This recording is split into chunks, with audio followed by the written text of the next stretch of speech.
제2편 포로들의 승리 첫 번째 강의를 들으시겠습니다. 여러분 교재 8페이지를 펴시면 지난번에 하다가 다 마치지 못한 부분이 조금 나옵니다. 8페이지에 보면 이제 다니엘서의 주제에 대하여 좀 나옵니다. 다니엘서에 자주 많이 등장하는 내용이 무엇인가, 이 다니엘서가 주로 다루고 있는 주제가 무엇인가를 좀 공부하는 일이 매우 필요하기 때문에 그 부분을 좀 다루겠습니다. 첫째로 이 다니엘서에는 이 마지막 혹은 끝이라고 하는 단어가 자주 나옵니다. 우리 다니엘서 그 한글판 번역 성경에는 다니엘서 안에 이 끝이라고 하는 말이 14번 나오고 마지막이라고 하는 단어가 6번 나옵니다.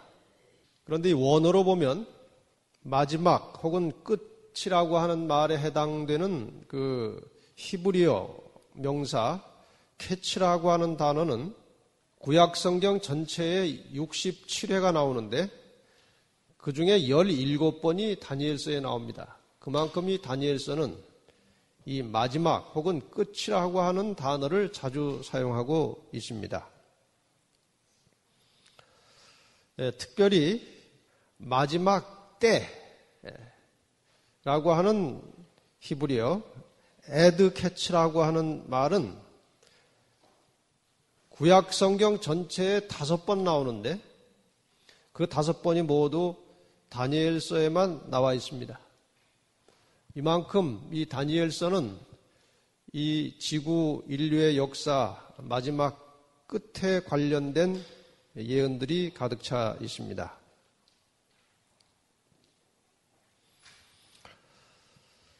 인생의 끝이 있습니까? 예, 여러분이나 저나 예수님 오실 때까지 못 살면 어차피 끝을 만납니다. 그동안의 인간 나라의 역사를 보면 인간이 세우는 모든 나라에 흥망이 있었습니다. 끝이 있었습니다. 인간의 역사는 언젠가 끝나게 되어 있습니다. 오직 하나님의 나라만 영원한 것입니다. 맞습니까? 하나님의 나라만 영원한 것입니다. 끝 있는 인간 나라 역사, 시작이 있고 끝이 있는 인간 나라 역사에, 끝 있는 인간 나라 역사의 끝에, 말이 조금 어렵지만 잘 들으세요. 끝 있는 인간 나라 역사 끝에 끝없는 하나님의 나라가 시작되는 겁니다. 이것이 성경이 우리에게 가르쳐주는 역사관입니다. 그런데 끝나기 직전에 성경 여러 곳에 말씀하시기를 하나님의 심판이 있을 것이라고 가르쳐주고 있습니다. 인간 나라의 역사가 끝나기 전에 하나님의 심판이 있을 것을 성경은 가르쳐주고 있습니다. 그래서 다니엘서에는 마지막 혹은 끝이라고 하는 말씀이 자주 나옴과 동시에 이 끝 직전에 있게 될 심판에 대한 언급이 또 많이 나옵니다. 히브리 9장 27절, 28절 여러분 교재 아랫부분에 가는 고딕으로 된 글자입니다. 한 번 죽는 것은 사람에게 정하신 것이요 그 후에는 무엇이? 심판이 있으리니 이와 같이 그리스도도 많은 사람의 죄를 담당하시려고 단번에 들이신 바 되셨고 구원에 이르게 하기 위하여 죄와 상관없이 자기를 바라는 자들에게 두 번째 나타나시리라. 여기 예수님께서 두 번째 나타나시는 그 시간이 바로 인간 나라의 끝입니다. 그런데 반드시 무엇이 있겠다고 했습니까? 심판이 있겠다. 그래서 이 다니엘서에 심판이 자주 나오는데 이 인간 나라 역사 마지막 부분에 있게 될 이 심판은 구약과 신약 성경을 잘 살펴보면 이 새롭게 시작되는 영원한 하나님 나라에 합당한 사람들을 가려내는 심판입니다. 이건 대단히 중요한 개념이에요. 이 끝 직전에 있게 될 심판은 영원한 나라에 들어갈 하나님 나라의 백성들의 적합성을 판별해서 가려내는 심판입니다. 그것을 우리가 재림 전에 있기 때문에 재림 전 심판이라고도 하고 혹은 조사 심판이라고도 말합니다. 여기 다니엘서에 언급된 내용을 보면 9페이지 제일 위에 보면 다니엘서 7장 9절과 10절에 보면 책들을 펴놓고 진행되는 심판으로 나옵니다. 이건 살핀다, 책을 살핀다, 조사한다, 이제 그 말과 서로 통하는 것이죠. 그 다음에 이 심판 개념과 함께 이 다니엘서에 대단히 중요한 또 하나의 개념으로 나오는 것은 성소라고 하는 것입니다. 심판에는 반드시 기준이 있어야 합니다. 그렇죠? 심판에는 기준이 있어야 하고 재판을 하려면 심판하는 법정이 있어야 하고 또 재판을 내리는 재판관이 있어야 합니다. 우리 인간을 심판하고 재판하는 일에 있어서도 이 세 가지가 다 있어야 합니다. 이 세 가지가 심판의 기준, 그리고 법정, 재판관, 이 세 가지가 동시에 구비되고 준비된 장소가 바로 성소입니다. 여러분 지난 시간에 나눠드린 그림을 다 가지고 오셨습니까? 성소 그림을 잠깐 보시기 바랍니다. 2번 그림입니다. 성소 내부의 그림을 보시면 성소 내부 그림을 보시면 거기에 심판의 기준이 되는 뭐가 있습니까? 지성소 안에 계명이 있습니다. 하나님의 계명이 있고 심판을 하시는 분, 재판관, 재판장, 하나님의 존재가 법계 위에 쉐키나라고 하는 형태로 머물러 있습니다. 그렇죠? 재판관이 거기 계시고 법정은 어딘가? 지성소입니다. 그래서 심판과 관련된 모든 내용들이 철저하게 갖추어지고 구비되어 있는 장소가 바로 성소 그리고 그 안에 있는 지성소입니다. 여러분이 지금 보시는 그 성소라고 하는 그 구조물 속에 대단히 깊고 오묘한 진리들이 들어있어요. 하나님께서 어떤 과정과 역사를 통해서 인간을 구원하시고 세상 역사를 이루어 가시는지 그 근본 원리가 이 성소 제도 속에 들어있습니다. 그리고 죄와 죄인을 취급하시는 하나님의 방법, 그것을 가시적으로 보여주는 장소가 성소입니다. 그런데 이 지상에 만들어진 성소는 히브리 8장 5절에 보면 이렇게 기록되어 있습니다. 히브리서 8장 5절, 여러분 교재에 나와 있습니다. 9페이지에. 중간에서 약간 위쪽입니다. 저희가 섬기는 것은 하늘에 있는 것의 모형과 그림자라. 모형이 있으면 뭐가 있습니까? 원형이 있어요. 그림자가 있으면 실체가 있는 것입니다. 이 땅에서 하나님께서 모세를 통해서 지으라고 하신 그 성소는 하늘에 있는 것의 모형이라는 말은 하늘에 원형이 있다는 것이고 하늘에 있는 것의 그림자라고 하는 것은 그 실체가 하늘에 있다는 것입니다. 모세가 장막을 지으려 할 때 지시하심을 얻음과 같으니 가라사대 삼가 모든 것을 산에서 내게 보이던 본을 조차 지으라 하셨느니라. 그래서 우리 그리스도인들이 이 성소의 원리를 제대로 이해하고 있지 못하면 하나님과 인간의 관계를 이해할 수가 없습니다. 사탄의 전략을 보면 사람들이 성소의 원리를 이해하지 못하도록 아주 기를 쓰고 활동을 합니다. 아마 이 중에도 성소의 원리를 제대로 이해하지 못하는 분들이 많이 계실 겁니다. 뿐만 아니라 실제로 예루살렘 성전을 파괴했습니다. 바벨론이 유다 백성을 포로로 잡아갈 때 예루살렘 성전을 파괴했고 나중에 그것을 다시 고치고 재건했지만 다시 로마 제국이 예루살렘 성전을 완전히 회파시켰습니다. 그리고 사단은 성전의 본체이신 성전의 실체가 되시는 예수 그리스도를 십자가에 못 박았습니다. 그 후로는 성령이 거하시는 성전이 된 사람의 몸을 사단이 파괴하고 있습니다. 우리가 이 몸 관리를 또 우리의 이 마음 관리를 제대로 못하면 사탄의 밥이 되고 맙니다. 그래서 정신만 중요한 게 아니고 우리의 몸과 마음이 동시에 중요하고 우리 그리스도인들은 몸과 마음을 항상 건강하게 지키도록 유지를 해야 하는 겁니다. 사람이 몸이 망가지면 정신이 약해지게 돼 있어요. 어디 몸이 아프고 치푸둥하면 기도가 잘 안 돼요. 여기 오고 싶어도 아마 몸이 아파서 못 오신 분들도 있을 것입니다. 그리스도인은 항상 사단으로부터 이 몸이 공격받지 않도록 자기의 건강을 잘 지키도록 노력을 해야 합니다. 그 다음에 네 번째, 성소에서 진행되는 심판이 끝나면 누가 오십니까? 예수님께서 오십니다. 그것을 우리는 재림이라고 합니다. 그래서 다니엘서에 보면 이 재림과 인자라고 하는 말이 자주 나옵니다.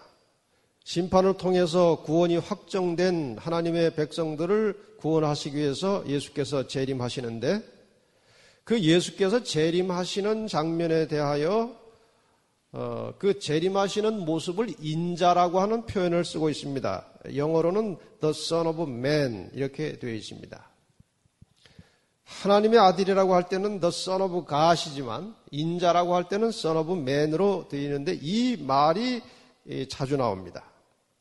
근데 이것은 사실 다니엘서 말고 신약의 여러 부분에서도 그렇게 묘사가 되어 있는데 마태복음 24장 30절에 보면 그때 인자의 징조가 하늘에서 보이겠고 그때 땅의 모든 족속들이 통곡하며 그들이 인자가 구름을 타고 능력과 큰 영광으로 오는 것을 보리라. 예수님께서 오실 때의 그 모습을 인자, 사람의 아들 그렇게 표현을 하고 있습니다. 성경에서. 이러므로 너희도 예비하고 있으라. 생각지 않은 때에 인자가 오리라. 인자가 자기 영광으로 모든 천사와 함께 올 때에 자기 영광의 보좌에 앉으리니. 이게 다 보면은 예수께서 오실 때의 그 표현을 인자라는 말을 사용하고 있습니다. 다니엘서 7장 13절에 보면 인자 같은 이가 하늘 구름을 타고 왔다는 말이 나옵니다. 인자 같은 이가. 이 말이 요한계시록 14장 14절에 보면 예수님의 재림을 묘사하는 그 부분에서 이건 사도 요한이 예수님의 재림의 광경을 보는 겁니다. 계시 가운데. 또 내가 보니 흰 구름이 있고 구름 위에 사람의 아들과 같은 이가 앉았는데 그렇게 되어 있어요. 지금 다니엘 7장 14절에는 인자 같은 이라고 되어 있죠. 그 똑같은 표현이 계시록에는 사람의 아들과 같은 이가 앉았다. 그것이 바로 인자, 예수 그리스도를 말하고 있는 것이고 예수님이 재림하실 때 이 모습이 자주 언급되어 나옵니다. 그래서 이 다니엘서에는 네 가지 사상이 주로 이제 진행되고 있는데 복습하겠습니다. 첫째는 무슨 말이 자주 나왔습니까? 마지막, 끝이라고 하는 말이 자주 나오고 두 번째는 심판의 개념이 다니엘서 전반에 흐르고 있고 세 번째로는 심판이 진행되는 성소의 문제가 다니엘서에 나오고 그리고 네 번째는 심판이 끝나면서 이 땅에 오시게 될 예수 그리스도와 재림, 인자에 관한 말씀들이 자꾸 나오고 있다 이겁니다. 다니엘서의 전반적인 내용이 그런 것들이니까 염두에 두시면 되겠습니다. 그럼 이제 다니엘서를 세부적으로 들어가기 전에 그 다니엘서 전반의 구조, 개요를 잠깐 살피겠습니다. 교재 10페이지를 보시면 다니엘서는 크게 두 부분으로 나눕니다. 1장부터 6장까지는 바벨론을 중심으로 하는 역사 부분입니다. 역사, 주로 바벨론과 관련된 역사가 1장부터 6장까지 나오고 7장부터 12장까지는 인간 역사의 마지막에 관련된 예언들이 나옵니다. 그래서 다니엘 전체를 크게 둘로 나눌 수 있다는 거죠. 우선 역사 부분에 관한 내용을 잠깐 살펴보겠습니다. 1장에 보면 다니엘과 그 친구들이 바벨론 왕궁에서 교육받는 이야기가 나오죠. 그 다음에 이제 다음 시간에 공부하게 될 다니엘서 2장에는 그 가장 유명한 느부갓네살 왕이 꾼 꿈을 통해서 바벨론으로부터 이 지구 역사의 마지막까지의 역사를 간략하게 우리에게 제시하고 있습니다. 그 다음에 세 번째 다니엘서 3장에는 다니엘의 친구들이 풀무불에서 구출되는 극적인 이야기가 나오고요. 그 다음에 다니엘 4장에는 느부갓네살이 이제 두 번째 꿈을 꾸었고 그 이제 꿈의 결과로 그가 짐승처럼 이제 바뀌어가지고 7년 동안 들판에서 살다가 다시 회복되는 이야기가 나옵니다. 그 다음에 이제 5장에 가면 드디어 바벨론 나라가 멸망하는 바벨론의 그 종말의 역사가 5장에 기록되어 있습니다. 벨사살의 잔치와 함께 나라가 망하는 장면이 나오고 그 나라가 망하는 장면을 다니엘이 다 직접 목격했습니다. 그 다음에 그 다니엘 6장 1절로 28절까지는 다니엘이 사자굴에서 구출되는 이야기가 나옵니다. 그런데 순서로 보자면 아마 이 다니엘이 사자굴에서 구출된 것이 바벨론 망하는 것보다 더 먼저일 겁니다. 근데 왜 이렇게 되는지 나중에 그 구조를 말씀을 드리겠습니다. 그 다음에 큰 두 번째 파트에 예언 부분이 나오죠. 다니엘의 두 번째 그 예언의 기별, 다니엘의 두 번째 예언의 기별이 첫째는 이제 사실 2장에서 약간 예언이 언급이 됐죠. 그 다음에 이제 본격적인 예언 부분에 들어가면 다니엘 7장에서 네 짐승이 등장하면서 거기에 아주 예언의 핵심적인 부분이 다니엘 7장에 언급돼서 나옵니다. 그 다음에 다니엘 8장에 가면 다니엘 7장과 비슷한 예언이 또 한 번 나옵니다. 내용은 비슷하지만 방향은 또 전혀 달라요. 왜 그런지 그건 그때 가서 또 공부를 하게 되겠습니다. 수양과 수염소를 통해서 다시 한번 이 지상의 마지막 시대의 역사가 전개됩니다. 그것이 이제 9장까지 이어집니다. 그리고 다니엘 10장에 가면 또 한 번 다니엘이 계시를 보게 되는데 그것은 전쟁에 대한 계시입니다. 이것이 11장, 12장까지 연속됩니다. 그래서 다니엘의 마지막 예언적 기별은 10장부터 12장까지입니다. 여기에 가면은 상세한 세상의 역사가 나옵니다. 여기 안토니우스, 클레오파트라 여기 다 나옵니다. 그때 가서 공부하겠습니다. 그 다음에 이제 또 다른 측면에서 다니엘서의 구조를 볼 때 매 장마다 예수 그리스도께서 등장하십니다. 어떤 모양으로든지 매 장마다 다니엘서의 주인은 예수 그리스도이십니다. 각 장에 나타난 예수 그리스도의 모습을 여러분이 각각 좀 살펴보시기 바랍니다. 그 다음에 모든 각 장마다 선과 악이 싸우고 있고 마침내 선이 승리하는, 하나님이 승리하는, 하나님의 백성들이 승리하는 장면이 나옵니다.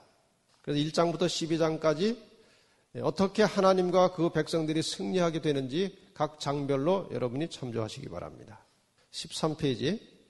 우리가 요한계시록 공부하실 때에도 이 평행적 구조, 성경의 이 평행적 구조에 대해서 여러 가지 이제 모양으로 공부를 잠깐 하셨는데 다니엘도 역시 그 전체 구조가 평행적 구조를 띠고 있습니다. 아주 재미있습니다.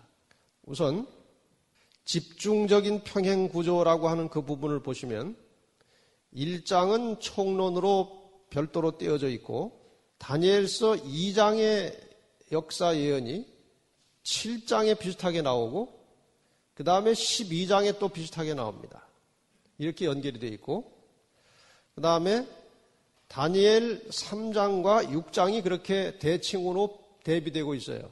다니엘 3장은 풀무불에서 구원받은 세 친구 이야기가 나오고 다니엘 6장은 다니엘이 사자굴에서 구원받은 이야기가 나옵니다. 비슷한 이야기죠. 그래서 이렇게 대칭으로 구조가 되어 있어요.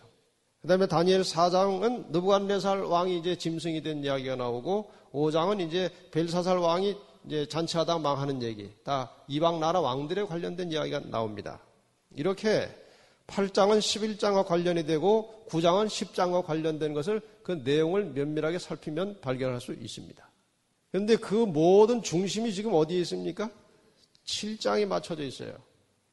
이 평행구조의 중심은 7장입니다.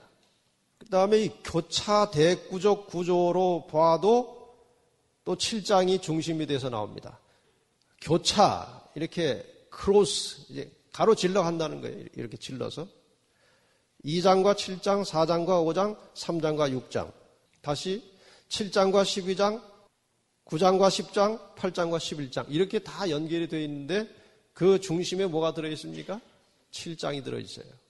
그래서 이 다니엘서를 히브리 문학에서 자주 사용하는 평행법 구조로 분석했을 경우에 7장에서 그 중심이 나타납니다. 그럼 다니엘서 7장의 중심에는 뭐가 들었느냐? 7장 9절과 10절 보겠습니다. 교재 13페이지 아랫부분입니다. 내가 보았는데 왕좌가 놓이고 옛적부터 항상 계신 이가 좌정하셨는데 뭡니까? 하나님의 보좌가 나옵니다. 그 옷은 희기가 눈 같고 그 머리털은 깨끗한 양의 털 같고 그 보좌는 불꽃이요 그 바퀴는 붙는 불이며 불이 강처럼 흘러 그 앞에서 나오며 그에게 수종하는 자는 천천히요 그 앞에 시한 자는 만만이며 심판을 베푸는데 책들이 펴놓였더라. 자, 그러면 이제 우리가 다니엘서 전체 구조의 중심 부분에 뭐가 들었습니까? 7장이 있고 이 7장의 중앙에는 뭐가 있습니까? 하나님의 보좌가 있어요. 이 다니엘서가 이렇게 아주 기가 막힌 구조로 짜여져 있습니다. 이 보좌의 개념은 구원과 심판입니다.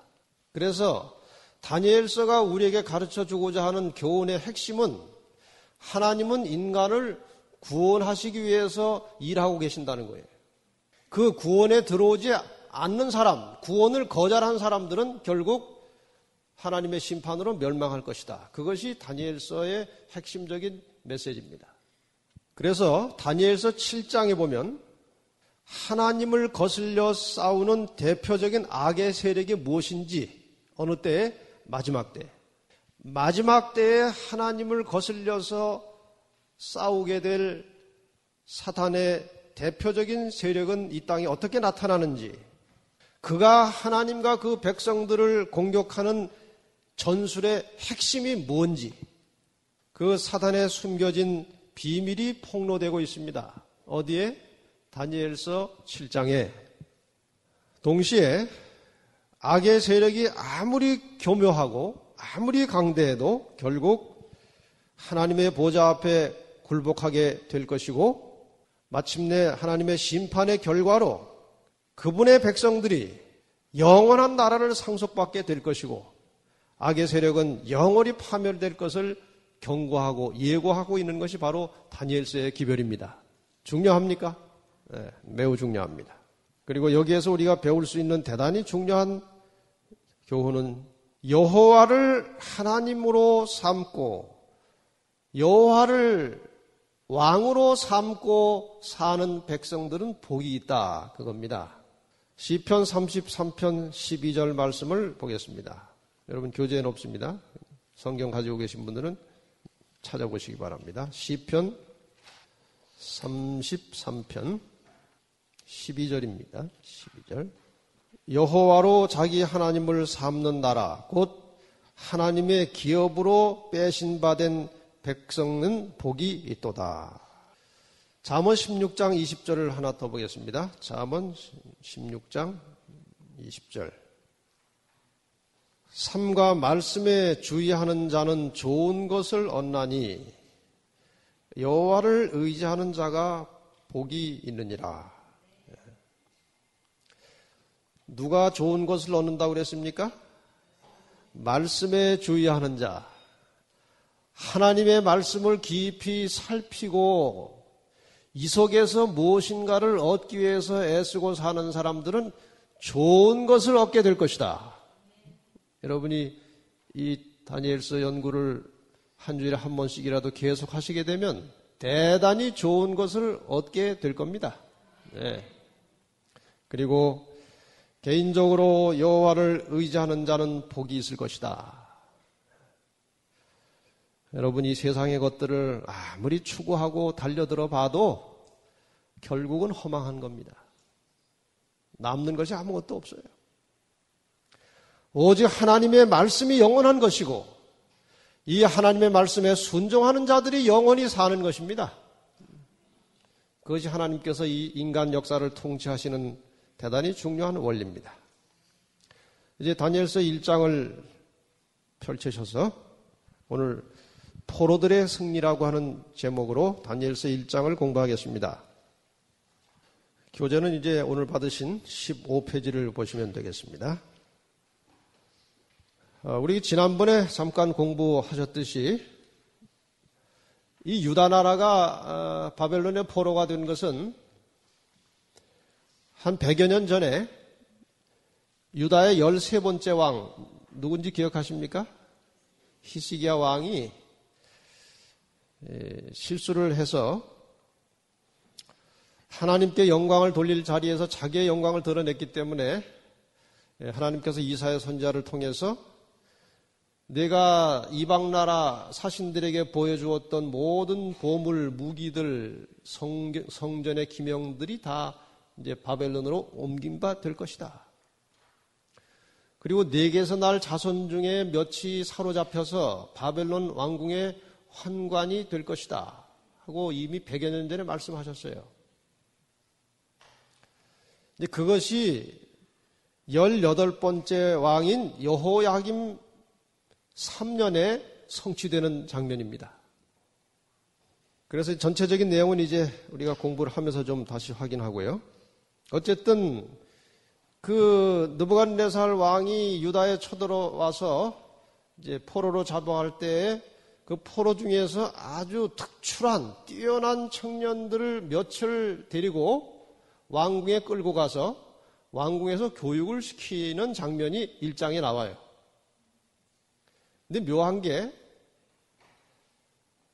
느부갓네살 왕도 그들을 교육시켜서 뭔가 성취하려고 하는 목적이 있었지만 하나님은 하나님 나름대로 그들을 통해서 이루시고자 하시는 일이 또 있었습니다.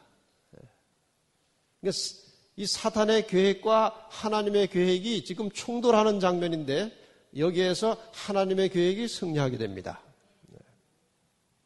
그래서 1장 전체를 우리가 이렇게 요약해서 도표로 보면 중간에 1절과 2절은 이제 포로가 되는 잡혀가는 이제 기사가 나오고요. 3절부터 7절까지는 이제 왕의 충실한 신하가 되기 위해서 이제 훈련을 받도록 선택됐던 다니엘과 그 친구들의 이야기가 나오고, 지금 왕궁에서 사는 동안에 이제 8절부터 16절까지는 다니엘이 그 왕궁의 법도대로 살지 않고 하나님의 법도대로 살 것을 강력하게 주장하고 요청하는 내용이 나옵니다. 그 다음에 마지막 17절부터 21절까지는 이제 다니엘의 요청대로 시험해 본 결과 다니엘과 그 세 친구들이 아주 뛰어난 사람이 되어서 이제 왕을 모시고 봉사를 시작한다는 그런 이야기입니다. 그럼 이 네 부분을 이제 하나씩 나누어서 공부하겠습니다. 첫째, 다니엘서 1장 1절과 2절에 나오는 유다가 바벨론의 포로로 잡혀가는 이야기로 시작을 좀 합니다. 일단 본문을 보겠습니다. 1절, 유다 왕 여호야김이 위에 있은 지 3년에 바벨론 왕 느부갓네살이 예루살렘에 이르러 그것을 에워쌌더니 주께서 유다 왕 여호야김과 하나님의 전 기구 얼마를 그의 손에 붙이심에 그가 그것을 가지고 신할 땅 자기 묘에 이르러 그의 신의 보고에 두었더라. 여기 이해하기 어려운 부분은 별로 없죠. 네. 그러나 조금 분석해 보면 더 배울 것이 있습니다. 이 여호야김은 요시야 왕의 둘째 아들이었습니다. 여러분 요시야 왕은 잘 아시죠? 아주 선한 정치를 했던 아주 좋은 보기 드문 좋은 왕이었습니다. 그 요시야 왕이 이제 무깃도에서 전쟁 중에 죽었을 때에 백성들이 넷째 아들 여호아하스를 왕으로 추대했습니다. 근데 여호아하스는 왕된 지 3개월 만에 애굽의 느고라는 왕에 의해서 폐위되고 애굽이 그때 상당한 영향력을 발휘하고 있었어요. 밑에서 유다 나라에 대하여 여호야김을 왕으로 올려놨습니다. 이 기사가 열왕기하 23장 29절로 34절에 나옵니다. 그래서 그 왕의 히스기야 이후의 왕의 역사를 보시면 히스기야 다음에 므낫세, 므낫세 다음에 아몬, 아몬 다음에 요시야, 요시야 다음에 넷째 아들 여호아하스, 그 다음에 여호아하스가 폐위되고 둘째 아들 여호야김이 왕이 됩니다. 이렇게 해서 이제 왕이 된 거예요, 여호야김이. 근데 여호야김 3년은, 여호야김이 왕된 지 3년 된 기간은 주전 606년부터 주전 605년에 걸쳐 있습니다. 가을부터 가을까지 1년에 걸쳐 있어서 그 여호야김 3년인데, 그래서 이 1차 침공 받은 것은 주전 605년으로 대개 역사학자들이 정하고 있습니다. 느부갓네살이라고 하는 왕에 대하여 좀 생각해 보십시다. 이 느부갓네살은 그 이름이 신, 느부라고 하는 신은 아들을 보호하소서 그런 뜻이라고 합니다. 이 느부갓네살의 아버지가 나보폴라살이라고 하는 왕입니다.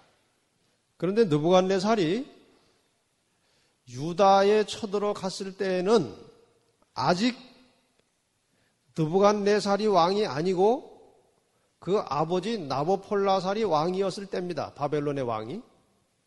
그래서 이 느부갓네살이 아버지의 명령을 받들어서 이집트와 페니키아에서 일어난 반란을 진압하는 중에 이어서 유다 침공이 이루어졌습니다. 그래서 역사학자들은 그 어간에 이 지금 느부갓네살이 이집트와 페니키아의 반란을 진압하고 유다를 침공하는 그 어간에 아버지가 갑자기 돌아가셨어요. 그래서 이 느부갓네살이 급히 이제 본국으로 돌아가서 왕위를 계승하게 됩니다. 다니엘은 이 시대에 느부갓네살이 이때에 이제 유다를 침공했을 때에 바벨론으로 잡혀가서 그 궁에서 거의 70년 이상을 삽니다. 참 긴 세월을 거기서 살았습니다. 근데 이 다니엘서를 기록한 것은 초기에 바벨론 왕궁에 들어가서 초기에 기록한 것이 아니고 중간에 기록한 것도 아니고 거의 70년이 지난 다음에, 그러니까 자신의 경험과 하나님의 역사하심과 바벨론의 역사를 다 경험한 후에 거의 인생의 말년에 다니엘서를 기록한 겁니다. 자, 그래서 이제 그 바벨론의 왕들의 이름을 쭉 보시면 생소한 이름들이 꽤 있습니다. 성경에 잘 나오지 않은 이름들이 있는데, 역사를 보면은 이제 바벨론이 느부갓네살 이후에 아멜 마르둑, 네르갈사르 우스루, 리바시 마르둑, 나보린더스 이런 왕들을 거쳐서 이제 벨사살 왕 때에 나라가 완전히 메데 파사의 연합권에 의해서 정복되고 넘어갑니다. 참고로 하시고요. 그 다음에 그 성전의 기물들과 기명들을 어디로 가져갔다고 했습니까? 신할 땅, 자기 신의 묘에 이르러, 그렇게 나오죠. 이 신할이라고 하는 이름은 창세기에 이미 나옵니다. 노아의 세 아들 중에서 저주받은 아들이 누굽니까? 함이에요, 함. 아버지를 아주 불경스럽게 대했기 때문에 저주를 받았는데, 함의 아들 중에 구스라는 아들이 있습니다. 그래서 구스 있는 피부가 어떻습니까? 검지요? 이런 것 관련이 좀 있다고 학자들이 보고 있죠. 구스의 아들 중에 니므롯이라고 하는 아주 유명한 영웅이 하나 있습니다. 이건 사탄의 세계 영웅입니다. 니므롯이라고 하는 아주 유명한 영웅이 나타나는데 창세기 10장 8절에 그 니므롯이 세운 도시가 시날입니다. 시날 평지에 도시를 세웠습니다. 그리고 그 니므롯이 세운 그 도시에 바벨탑을 세운 거예요. 세우다가 물론 하나님의 제지로 성공하지 못했지만, 그래서 그 바벨탑이 세워졌던 그 터를 중심으로 세워진 나라가 어느 나라입니까? 그게 바벨론이에요. 그렇기 때문에 이 시날이라고 하는 말은 어느 특정한 지점을 말하는 것이 아니고 바벨론 나라를 가리키는 또 다른 하나의 단어로 보면 됩니다. 시날 땅이라고 하는 것은 그냥 바벨론 땅으로 보는 것이 무난합니다. 그리고 그 바벨론 사람들이 섬기던 주신은 마르뚝이라는 신이었고, 느부갓네살은 예루살렘에서 탈취한 성전의 그릇과 기구들을 그 자기의 신전 마르뚝 신전에서 사용하기 위해서 그 신전의 보물 창고에 갖다 둔 겁니다. 신의 묘에 이르러 해서 그 묘가 참 무슨 말인지 잘 이해가 안 가죠. 묘라고 하는 말은 그 한자로 신당 묘자입니다. 사당을 말하는 겁니다. 신에게 제사 드리는 사당을 말하는 것이니까 마르뚝 신을 섬기는 신전, 그것을 신의 묘라고 표현하는 것입니다. 자, 이렇게 이제 몇 가지 중요한 부분을 이제 분석을 해봤는데, 이 내용 전체를 우리가 전반적으로 한번 이해하면서 교훈을 찾아내는 것이 또 중요합니다. 포로로 잡혀간 이유는 하나님께서 약 100여 년 전에 히스기야 왕 시대에 이사야를 통해서 이미 예언을 했지만 그 예언이 왜 하필이면 여호야김 시대에 이루어졌느냐. 하나님께서는 여호야김 시대에 예레미야 선지자를 통해서 계속해서 경고의 기별을 보내셨습니다. 이 당시 유다는 주로 어디에 의존하고 있었는가 하면은 애굽이라고 하는 나라에 조공도 바치고 뭐 어려움이 있을 때 도움을 구하고 그런 동맹 관계를 맺고 의지하고 있었어요. 근데 그것을 누가 못마땅하게 생각하고 있는가 하면은 그 옆에 있는 바벨론이 별로 좋아하지 않은 거예요. 그래서 예레미야가 나와서 이 여호야김 왕에게 세 가지 충고를 합니다. 세 가지 충고. 첫째는 애굽을 의지하지 말라는 거예요. 애굽을 의지하지 말고 우선 하나님을 의지하라는 겁니다. 애굽 의지하지 말고 하나님을 의지하라. 또 한 가지는 바벨론과 적대 관계로 있지 말고 화해하고 좋은 관계를 맺고 살라는 겁니다. 그런데 계속해서 이 여호야김이 그 경고의 기별을 듣지 않았을 뿐만 아니라 엉뚱한 일을 자꾸 했습니다. 성경을 가지신 분은 에레미야 22장을 보겠습니다. 22장 14절. 이게 지금 여호야김의 이야기입니다.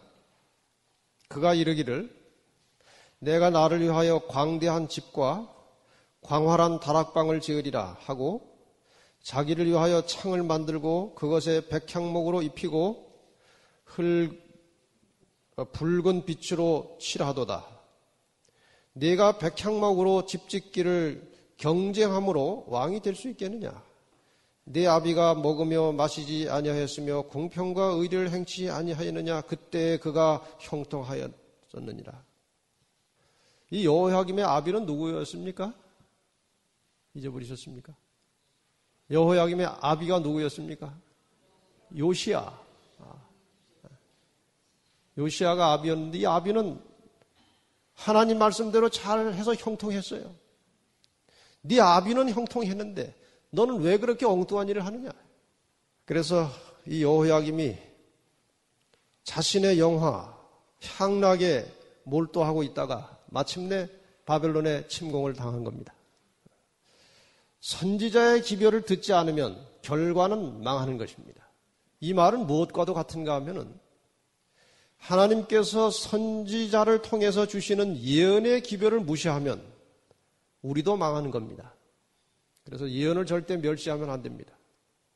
예언을 통해서 선지자들을 통해서 하나님께서 우리에게 주시는 경고의 기별에 유념하시고 겸비한 마음으로 그 말씀을 따라가시길 바랍니다.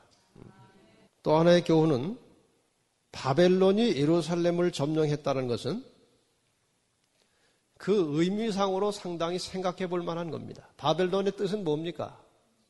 혼잡. 예루살렘 할 때 살렘의 뜻은 뭡니까? 평화예요. 바벨론이 예루살렘을 점령했다. 혼잡이 평화를 삼켰다. 그런 뜻으로 볼 수 있어요. 원래 하나님께서 지구와 인류를 창조하셨을 때는 그 상태가 살렘, 평화였습니다. 그런데 죄가 이 세상에 들어온 이후로 인간은 하나님을 대적하게 됐고 그 결과로 시도한 것이 바벨탑을 쌓은 것입니다. 혼잡을 가져온 겁니다. 그래서 오늘날 우리도 혼잡하고 복잡한 생활이 우리 마음의 평화를 빼앗아 가고 있습니다. 그렇습니까? 이상하게 기계는 편리한 게 많이 나오는데 빨래도 세탁기가 해주고 또 좀 큰 집은 접시도 기계가 닦아주고 청소는 좀 괜찮게 사는 집은 파출부가 해주고 다 다른 사람이 해주는데 이상하게 바빠요. 굉장히 사는 게 복잡해요. 편할 날이 없어요. 이게 바로 바벨론이 예루살렘을 점령한 겁니다. 우리는 지금 영적으로 바벨론에 점령된 생활을 하고 있어요. 어떤 한 부인이 몸이 너무 안 좋아가지고 주치의에게 전화했어요. 이 주치의는 그 부인을 잘 압니다. 늘 진단을 하니까. 그 사람이 어떤 사람인 것도 잘 알아요. 이 주치의에게 전화를 해가지고 어디도 안 좋고 어디도 안 좋고 너무 안 좋다고 어떻게 하면 좋겠습니까? 사모님 장롱을 열어보세요. 아니 아파 죽겠다는데 뭔 장롱을 열라고 합니까? 장롱 안이 깨끗하게 정리가 되는지 한번 보세요. 그거 정리할 시간이 어디 있습니까? 엉망이죠. 빨리 병이나 빨리 낫게 해주세요. 사모님 주방에 좀 가보세요. 그릇들이 잘 씻어지고 깨끗하게 정돈이 돼 있는지. 사모님이 병이 나으려면 집안을 깨끗하게 정돈하고 사세요. 그러면 마음이 안정이 되고 평안이 오고 병들이 많이 좋아질 겁니다. 오늘 우리는 너무 복잡해요, 사는 게. 그래서 안정이 없고 평안이 없습니다. 하나님 말씀을 따라서 좀 단순하게 사는 연습을 하시기 바랍니다. 경제생활, 인간관계 늘 깨끗하게 정리하고 단순하게 살 때에 마음의 살렘, 평화가 오는 겁니다.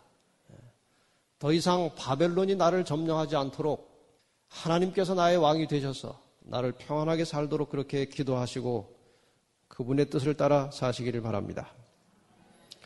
17페이지 넘어갑니다. 지금 이 부분에 대단히 중요한 또 하나의 교훈은 여러 번 반복해서 말씀드린 대로 여호와를 의뢰하고 그 말씀에 순종하라는 겁니다.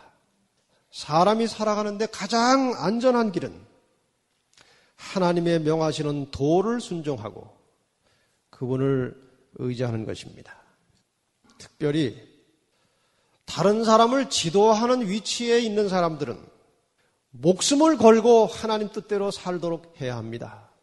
왜냐하면 지도자가 하나님의 뜻을 거스리고 지도자가 배도하면 그 지도자 밑에 있는 백성들은 말할 수 없는 고난을 당하는 겁니다. 아무 죄도 없이.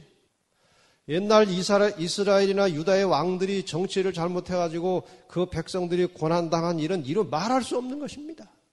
지금 북한의 실정을 생각해 보세요. 그 백성들이 무슨 죄가 있습니까?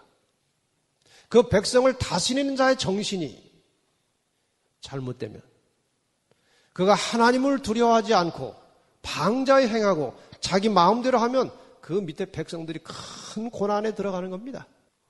우리가 적게는 우리 가정에서 가족들을 지도하고 다스립니다.